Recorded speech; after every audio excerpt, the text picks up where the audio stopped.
Yho, safabawo kuthiwa baphi aba besithi utata uMosamseleko akanamali.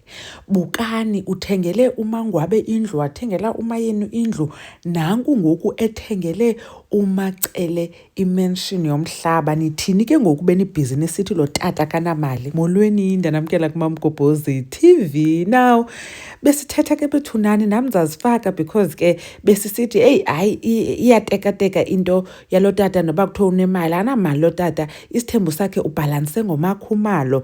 Isizathu soba sisitsho ke besijaja into ezininzi, sisithi umayeni uye wasivezela apha ku-season 9 uba yena ebengakwazi noya eMzumbe because iimoto zakhe zombini zonakele, so ebengenamoto. Sathi njani kaloku sana nohayarishelwa okanye wayezawude zonakale zombini ade angabi namoto umayeni? Uthini umyeni enemali? Saphinda sabona eMzumbe ii-ceilings ziyawa bethunani kuyiloo nto kumahliphihliphi. So xa enayo imali lo tata yintoni bangela uba angalungisi eMzumbe kude kube njeya? Saphinda sathi nanku noMakhwela wenza ii-excuses. Ayikho le nto enza ngathi akakwazi uyogqibezela ilobola kaMakhwela ngoba kaloku amakhosikazi akhe ayalwa naye. Qha usazulisela noba usaqokelela imali yalo lobola. So nanku uMakhwela ehleli phaa kowabo, akanayo nemoto, umntana wakhe ukhwela iteksi naye uMakhwela, yabo, naye akanandlu. Saphinda sathi akanamali mani lo tata ngoba nanku uMakhumalo ethe makazithengele indlu ngokwakhe. uMakhumalo wasibonisa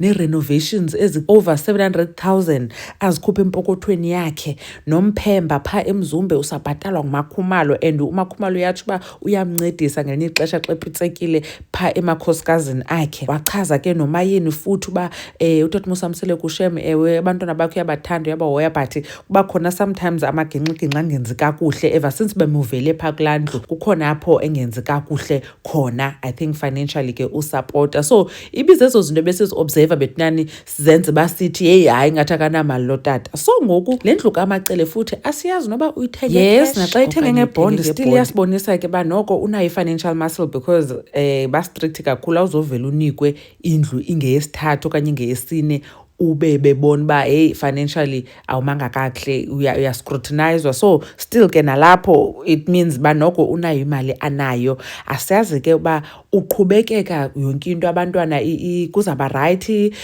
bazawutya kakuhle, bazawubheka esikolweni kakuhle, banxibe kakuhle, kubhatalwe ii-bills kuzo zonke ezi zindlu kakuhle. In the long run uqhubekeka, akuzomane kupitseka.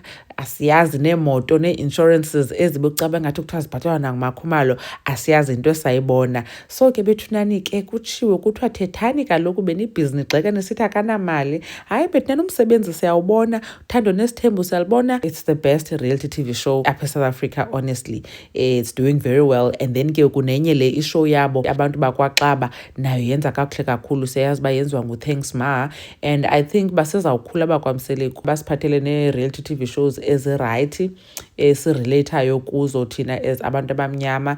So yeah bethunani, asiyazi, masijongeni, sizawubona kuzawuhamba njani, but ke we hope yonke into ihamba kakuhle. Sifuna ubabona bephila kakuhle because honestly bayasebenza. I think I need to do a separate video like just to praise i-work ethic katata uMosamseleko because nambona ku-season 8 egula, but that man estruglisha uthetha kakuhle, yonke into umbona uba nyhani shem uyarecoverisha from i-stroke, but he delivered. Wasinika u-season 8 kaThando Nesithembu, nambona apho uba i-work ethic yakhe i-impeccable. So shem, they do deserve everything entle abayifumanayo. So asizongathetha, asizongagobhozi bethunana, asizongagxeki, but otherwise shem, we do recognize imisebenzi yabo. Babgobhozi, uyabulela kakhulu ngokuthi nibukele le video. Ndanibona kwivideo elandelayo. Bye.